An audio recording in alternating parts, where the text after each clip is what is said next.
caso unha orde de desaloxo. O mesmo de antes, podemos recollela e non firmar ou non recollela. A partir de aí, segundo unha filtración, a policía non vai desaloxar. En Madrid hai máis de 100.000 persoas e é completamente imposible.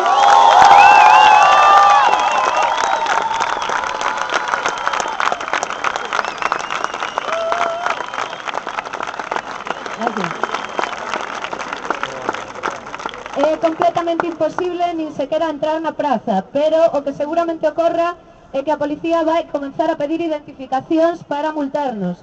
Hai que identificarse, do contrario poden levarnos presos.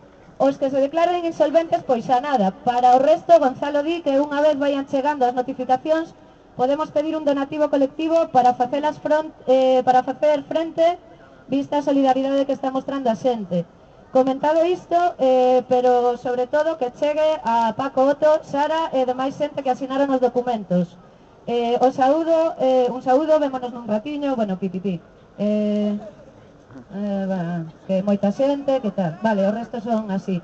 En Salamanca, non? En Salamanca queren encausar as persoas que firmaron os papéis.